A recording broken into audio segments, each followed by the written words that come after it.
Come with me as I take you to some of my favorite cities on a long weekend. Buongiorno tutti!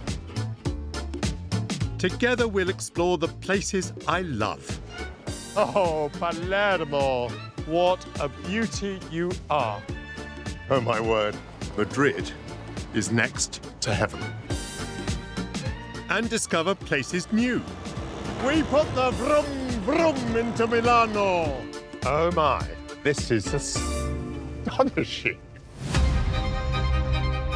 From Stockholm to Lisbon, we'll raise a glass, Sold. and enjoy great food. Pork that melts in your mouth. I don't think there's any delicate way of eating it. Oh, We'll leave the tourist trail behind. Every bone in my body has been shaken. My goodness, we are on the ice. yes. Oh, my word. We are tacking. And seek out special places to stay. The view of Prague is magnificent. Along the way, we'll make new friends. Do you mind if we do a selfie? Really? And memories to last a lifetime.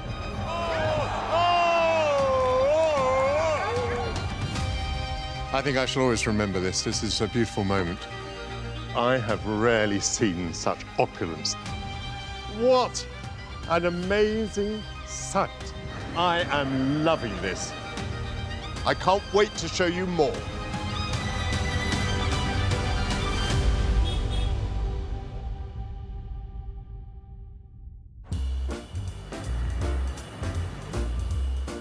Join me in one of the Central European cities that I most admire. 1,000 years of history is laid before us in beautiful buildings. Prague, the capital of the Czech Republic.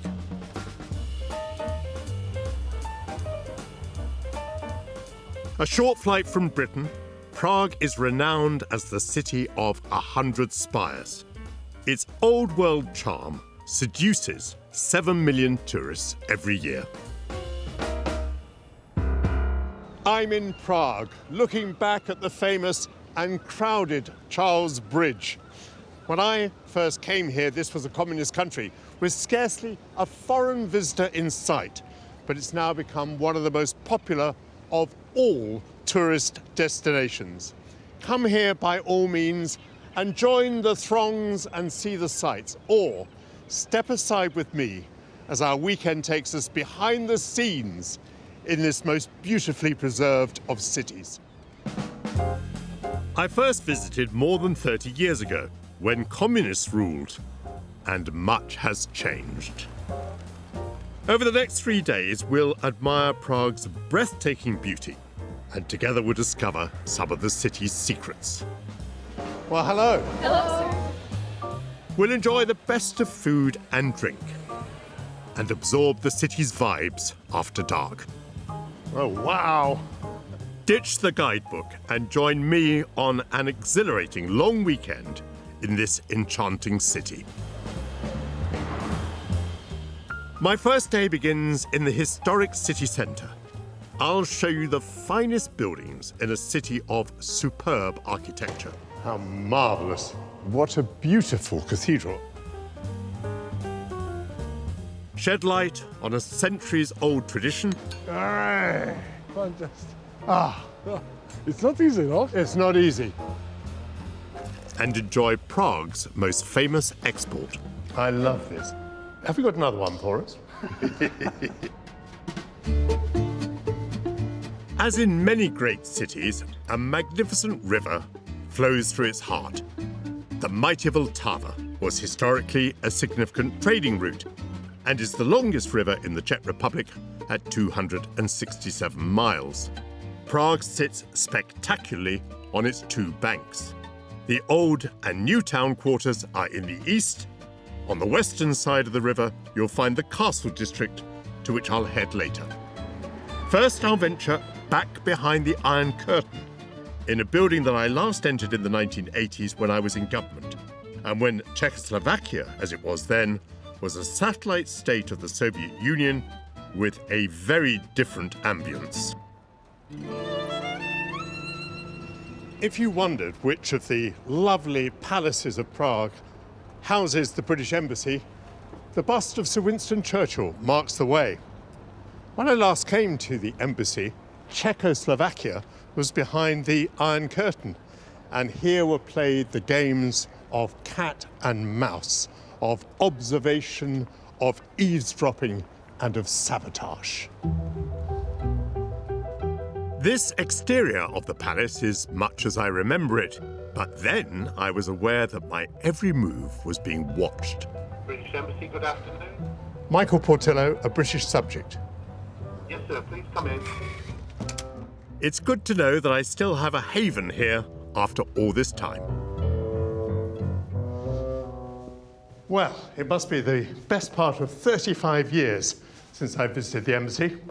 Time for the Iron Curtain to fall, for Czechoslovakia to become two countries, the Czech Republic and Slovakia. Time for democracy to be established here, and even in Britain for there to be a new monarch.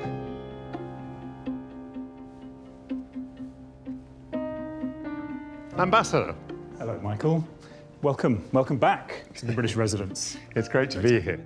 Matt is the British ambassador.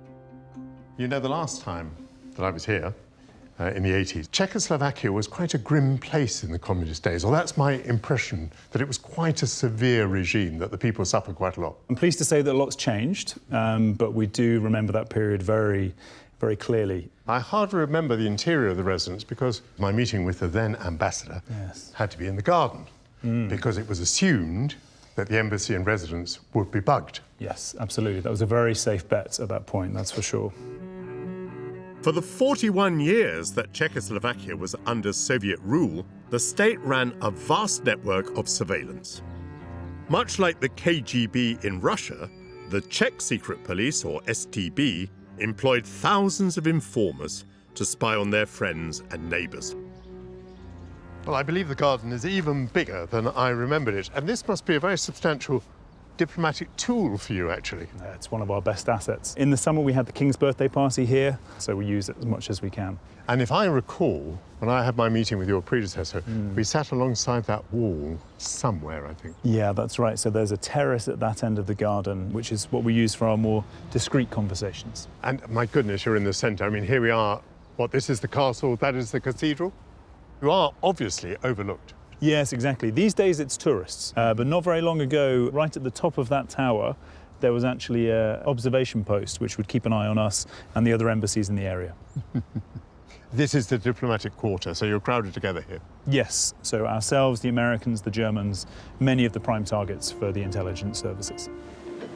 After the collapse of the Soviet bloc in 1989, the new Czech government released hundreds of thousands of secret police files to the public. Back inside, I meet espionage expert Radek, who retains some of the dossiers created about British personnel working behind the Iron Curtain. Radek, tell me about the operations of the Czechoslovak intelligence service against the British embassy here in Prague. Státní bezpečnost pochopitelně odposlouchávala telefony, odposlouchávala vysílání, které bylo mezi tedy britským ministerstvem zahraničních věcí a Prahou. Činnost proti ambasádám obecně v Praze byla KGB hodnocena jako absolutně nejlepší. What I'm looking at here are records which include the names, obviously, of British personnel. I think these are probably British technical personnel. Tremendous quantity of information by the look of it. I was a British minister. Would I have been of interest to the Czechoslovak intelligence service? Pokud mohu říct, tak na vás nebyl veden konkrétní svazek státní bezpečnosti a dá se říct, že státní bezpečnost pravděpodobně vyhodnotila, že nepracujete pro britskou zpravodajskou službu a tak jste pro ní nebyl zajímavým objektem. No file on me. I am crushed. My story is that I was not involved in espionage.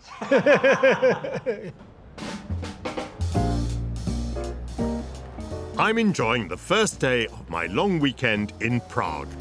Home to 1.3 million people, the Czech capital is beautifully preserved, as though frozen in a bygone era.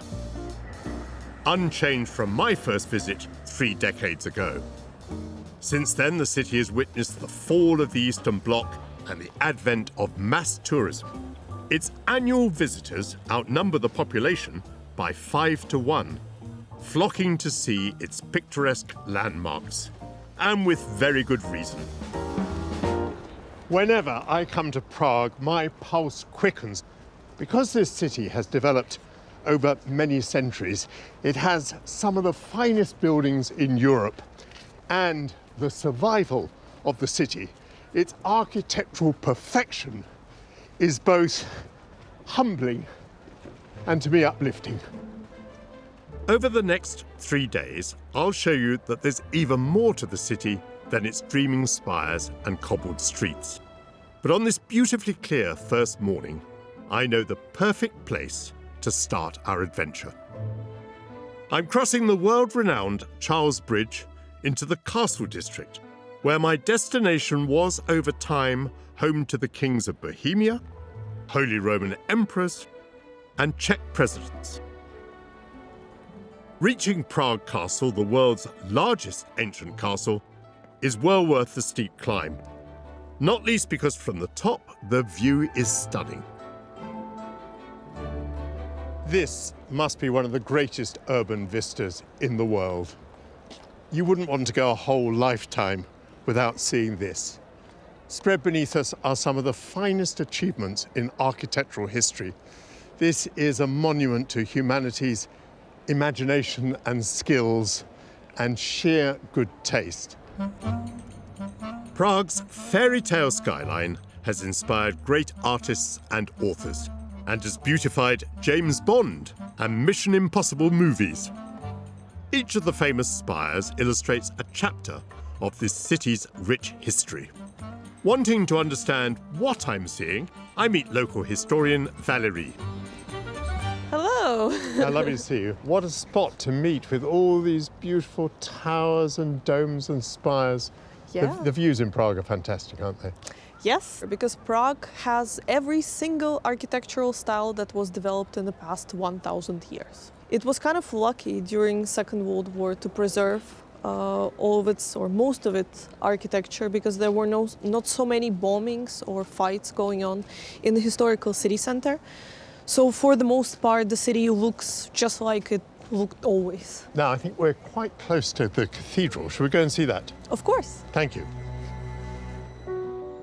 This mount is dominated by the enormous castle complex, consisting of palaces, chapels, and the magnificent St. Vitus Cathedral. Not surprisingly, it can get very busy. If you come later in the year, as I have, you can enjoy it without the crowds and the heat of summer. Well, Valerie, what a beautiful cathedral. I must say, enormous as well. And it appears to be, what, mainly in the Gothic style? Gothic and Neo-Gothic. This cathedral was started when and by whom? This building was founded by King Charles IV and his father. And Charles IV is a very important figure in Prague, is he not? Without Charles IV, Prague wouldn't look like it looks today.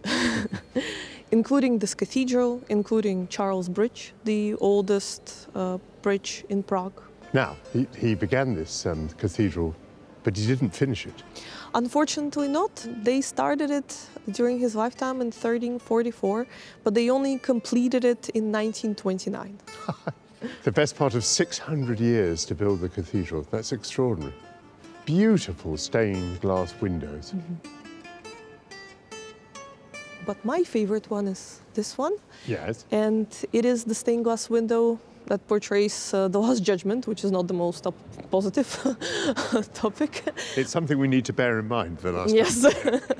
Yes, but we can see there Christ and Virgin Mary in the middle. Yes. And we can also see Christ pointing down at the sinners who will go to hell, unfortunately. And among them, There is one figure of a woman. She's kind of in a fetal position, and that's supposedly the landlord of the artist who created this stained glass window, because they had an argument, it seems like. So he sent her to where she belongs, according to him. Oh, that's a very good story. Isn't the light beautiful? Look at the sunlight kissing the stone here. Isn't it superb?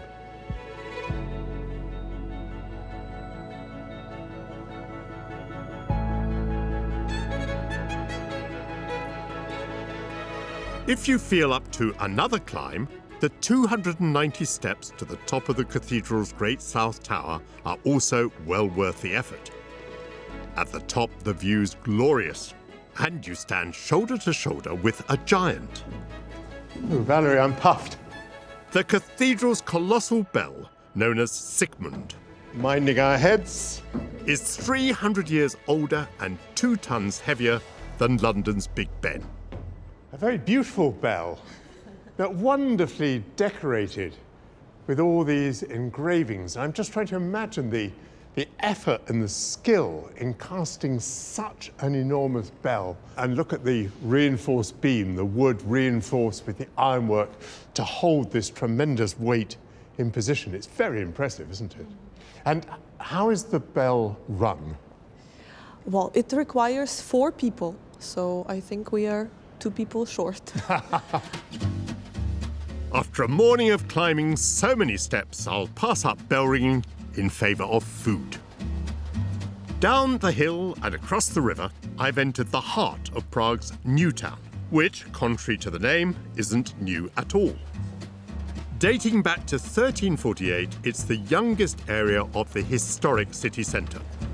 Many long weekenders gravitate here for Wenceslas Square and the country's National Museum. But I'm on the hunt for a local speciality. Hello. Hello. My name is Michael. My name is Ivana. You are most welcome in the oldest deli in Prague. Ivana, what I came to see are your famous open sandwiches, of which you have a very large variety. Yes, we do. It's a very traditional food meal, typical for the Czech Republic. It's been invented here. What's the name of it? Chlebíček. Chlebíček. It's simply a piece of art. You can use a lot of toppings. We have salami ones, roast beef. The most popular is this one.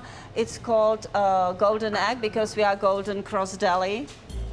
Despite its modern interior, Ivana's deli has been here for over 100 years and serves more than 50 varieties of chlebíček. At around £1 each, these hearty snacks have always been excellent value. I've seen people coming into your delicatessen. We're in the afternoon at the moment. Is that a typical time people get together? It's like going to the pub, but you have a nice open sandwich. Chlebíček is actually meal for celebration. So because it's very picturesque, we have, again, a lot of varieties. There are a lot of colors, so they can have beer. We have draft beer. The open sandwich, or chlebíček, which means little bread, dates back over a century. They were served by the great and the good of Prague as canapés at cocktail parties in the roaring 1920s. Since then, the recipes and combinations have remained largely unchanged. A slice of soft white bread, lashings of spreads and pastes, topped with cured meats and pickled vegetables. The ingredients are rustic. Hi, Ivana. There we go. But they're put together with art and love. Time for me to create my masterpiece. What do we start with? Okay, we start with potato salad, and you can spread it evenly on the top of the bread. I'm spreading it quite thickly. Is that all right? It is. You are doing well, you know. How you like it, it's about your taste. What do we put on top of that? We start with the ham, so you try to make it nice. Sounds easy, it is really... Quite tricky, that. Yes, it is. Mine's not going to look... But, you know, your creation is really unique. Really unique, yeah. Unique. Okay, so... And you satisfied? Let's move on. Okay. So then you grab half of an egg. Yes. And you place it to the remaining half of the bread. Then we will do the decoration. Yes. And where should we put this? Just behind the egg, somewhere nice. Like that? Yes, beautiful. Paprika, the pepper, yes. And then a little bit piece of this. Okay. You are doing great. Fantastic. I've never seen this creation before. Maybe we'll include it into the portfolio. Lovely. Is that it? Now, do you have any suggestions for how I should eat this? There is no real suggestion because it's big and you have to open your mouth wide. It usually lands all over your clothes or simply your chest. Just eat it, just enjoy it. Here I go. I'm One, just two, eating three. it. I'm just enjoying it. Oh, lovely. No, this is such a lovely sandwich. And you're doing really well. You still don't have it on your shirt. No, I'm glad of that. Great. I'm really I like enjoying it. Thank you. For the person who's making a short visit to Prague, maybe a long weekend, how should they approach the city? Discovering the city is discovering its people. If I am there meeting someone who is coming from abroad, and I would hug him, kiss him, bring him something, to drink. There is everything for everybody in this city. Ivana, will you give me a hug? Yes, please, both sides. That's lovely. I feel better. Oh, yeah, me too. The sun is setting on my first day in Prague. I'm here in winter, and it's dark by 4 p.m, as it would be for me at home. Prague after dark is transformed, becoming still more magical. Pools of soft light tumbling from its heritage street lamps. TripAdvisor lists over 2,000 hotels to choose from in this city, but I've tonight decided to stay outside the centre, in probably the most controversial building erected in modern times. There was a fashion during the 1960s for building telecommunications towers. Typically, they soared into the sky on a pod, and at the top there'd be a viewing platform or revolving restaurant. The one in Prague, which is called Žižkov, is regarded by the people of the city as particularly hideous. However, even in the capitalist West, many of those that were built are pretty awful. They are joined together in the World Federation of Great Towers, a sort of mutual support group for ugly buildings. Anyway, I have the privilege of staying in the single hotel room in this extraordinary relic. Prague's tallest building, the Žižkov Tower, stands 216 meters high. Work began in 1985 under communist rule, and it was completed 7 years later. Hello, my name is Christina. Welcome to our hotel. It still has a functioning transmitter and a restaurant at 66 meters with astonishing views of the city. And then you continue up the stairs to the only room at the inn where tonight, I trust, there's a bed for me. You open the hotel by this card. Welcome. Thank you. Oh,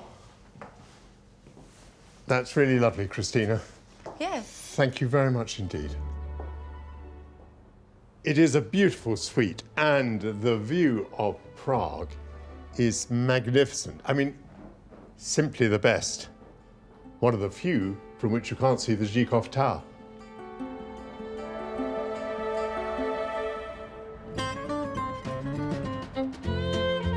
Morning dawns on the second day of my long weekend in the Czech capital, Prague.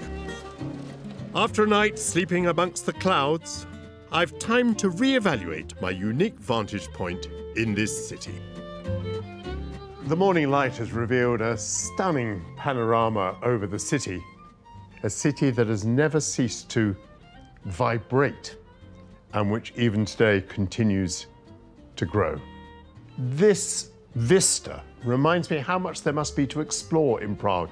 It's time to descend from the ivory tower and continue with the adventure. My first port of call is back in the heart of the Old Town, at Prague's oldest square.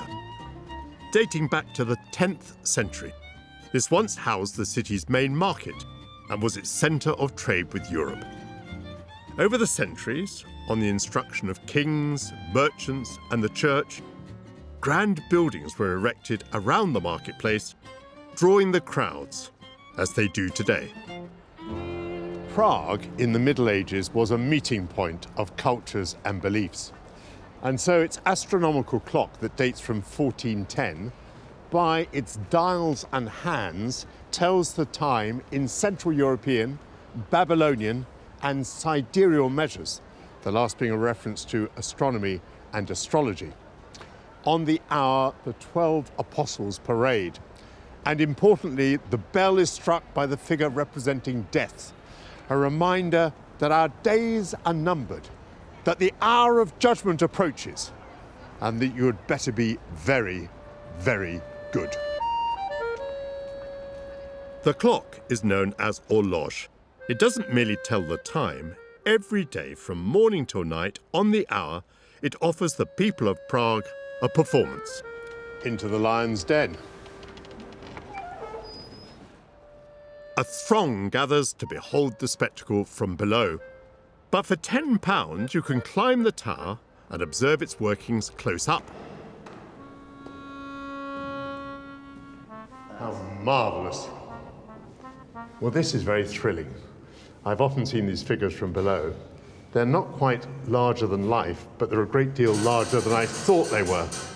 And each of the followers of Christ is identified. Peter carries the key to heaven. St. Paul, the great writer of letters, has here his book, his scroll, and his sword. And others carry the indicator of their martyrdom.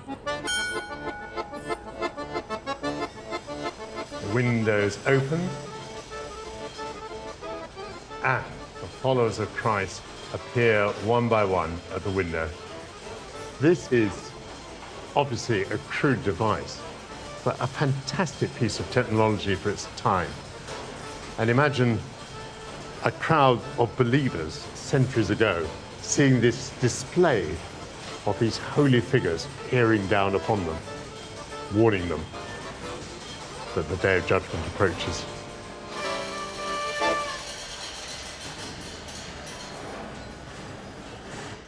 With a last whirring of the clock, we have called time on the display of the disciples. After facing my moment of judgment, I'm in need of some light relief. I head away from the hurly-burly of the city centre. Trust me, I have good reason. I have come to the oldest monastery in the Czech lands, and it's also the longest established brewery, because at a time when the masses were not allowed beer, the monks were permitted to make it. Now, hop forward a millennium, and beer is immensely popular with the Czechs. They have acquired the national habit. In fact, in a country where a beer has been cheaper than a bottle of water, there's no questioning the Czechs' love of a good half-litre. Hello. Hello, Michael. Já jsem Vojtěch. Let's go and see the monastery. Yeah. The Benedictine monks have been brewing beer at Brevnov Monastery since the year 993. I'm meeting Wojtek, who takes me to the oldest part of this beautiful building to see more. Well, Wojciech, this is very beautiful. Here we have something really very well preserved, an old church, an old crypt. This is superb. How was it that historically the monks were linked with beer, with brewing? Mniši vždycky vlastně to pivo vlastně byli mezi prvníma, kteří ho začali vyrábět. Pivo bylo pro mnichy postní nápoj. Wojciech, do you ever yourself now enjoy a pivo, a beer?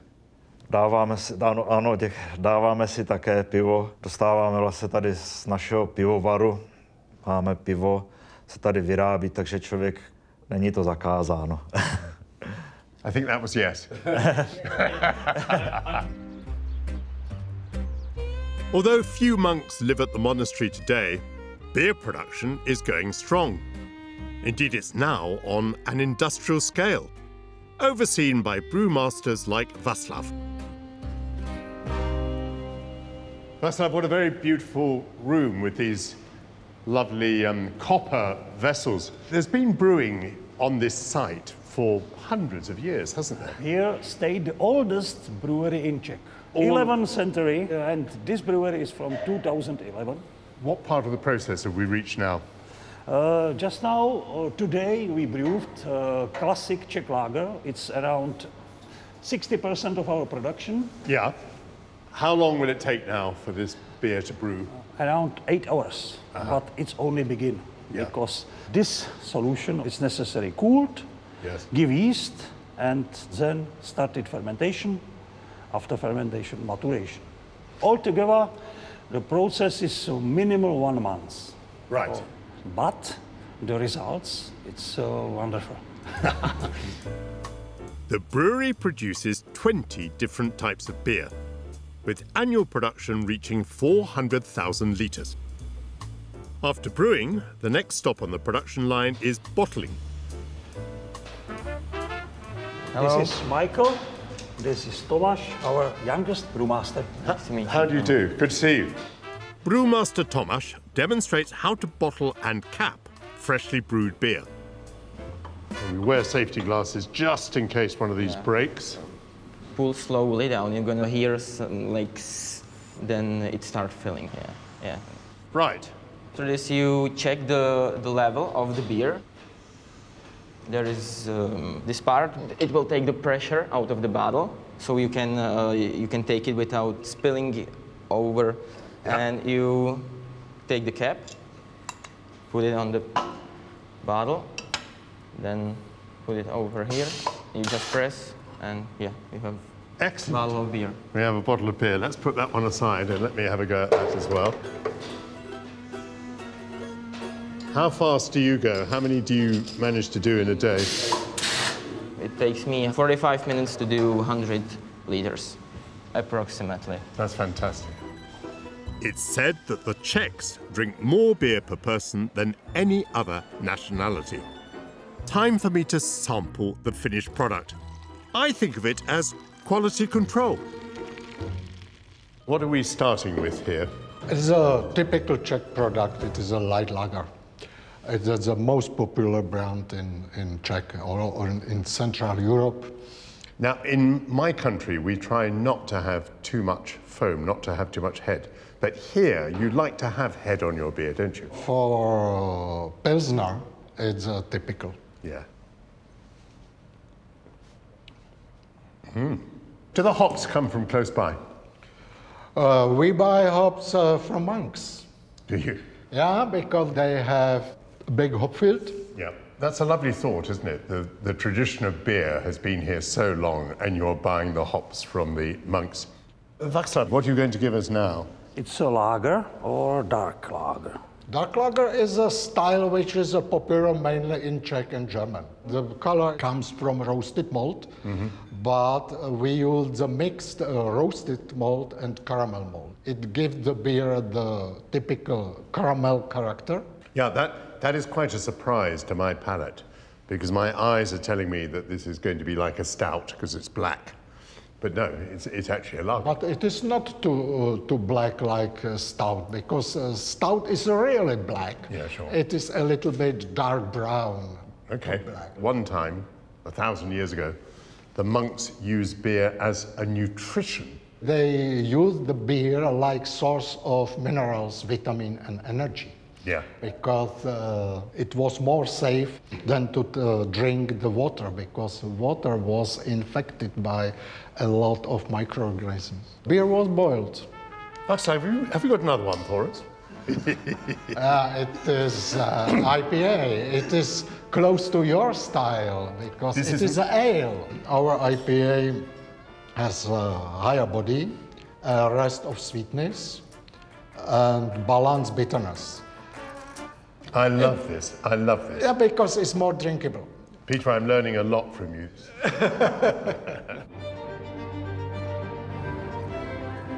I'm nearing the end of my second day in Prague, and so far I've suggested activities to keep you busy during a long weekend. But I also wholeheartedly recommend that you find time to slow the pace and stroll through the cobbled streets of the old town, breathing in its life. There's no better way to imbibe the spirit of the city. On a winter break, the historic squares host artisan markets, busy with stalls and festooned with twinkling lights. You can see why Prague has been referred to as a city that's popped out of a fairy tale. Each night, with the fall of darkness, the lamps are illuminated across the city, and Prague is bathed in soft gaslight. At this season, the visitor welcomes the tradition of lamplighting, as the gas lights on the cobbled streets are coaxed into life in the old-fashioned way. Good evening, Jan. Good evening, Michael. What a pleasure to see you. See you. Nice evening. And what an elegant uniform you wear. Yeah, it's a uniform from the last century, end of 19th century. It was lamplighters, in Lamplighters Guild exist, and in Prague was many 10,000 gas lamps. How many do you have today?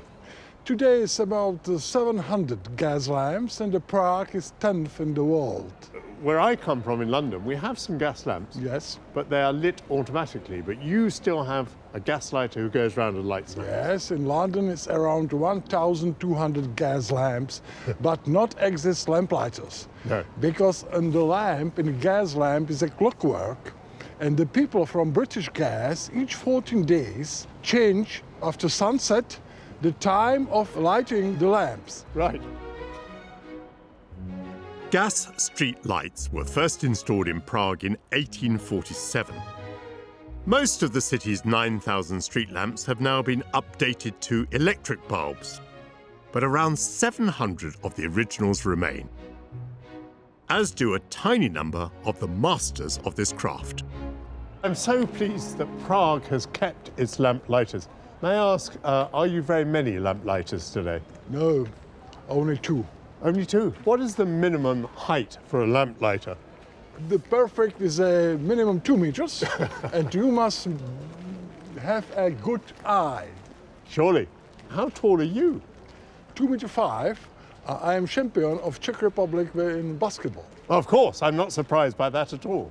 I am the tallest lamplighter in the world, and my colleague is the oldest lamplighter in the world. Prague is one of a handful of cities that have retained lamplighters. I wonder whether they're looking out for an apprentice. Jan, are there any lamps still to be lit this evening? Yes. Let's go and see Let's them. go.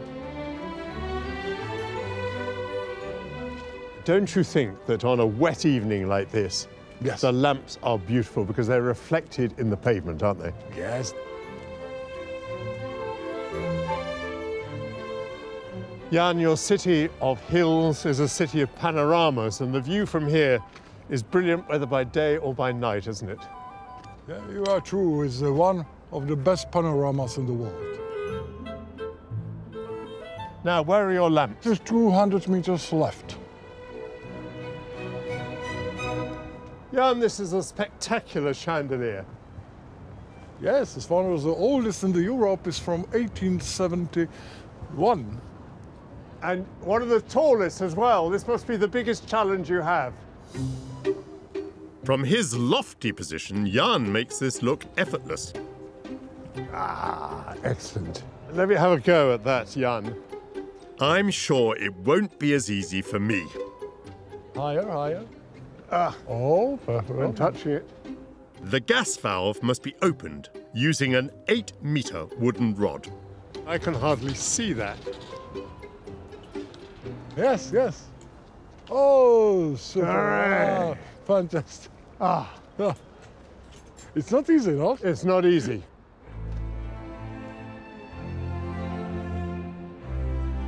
We're bathed in a beautiful light. Long may these majestic chandeliers continue to exist, and the majestic lamplighter. Coming back to Prague after so many years, I realized that in a city where history is recorded in every building, the survival of tradition is natural and necessary. Before I retire to my hotel, there's just time to take in Prague's beautiful skyline one more time. And I'm not letting the cold weather dampen my spirits. The lamplighter must work in all weathers. The wind is biting this evening, but there's the compensation of mulled wine. Very warming. If you're like me, you associate city breaks with summer, and we hurry around across all the sites, just getting hotter and hotter. And let's face it, summers now can be very, very intense. In the winter, muffled and scarved and hatted and gloved, you can do your sights without exhausting yourself, and then you can go inside and get cozy. Long live winter breaks.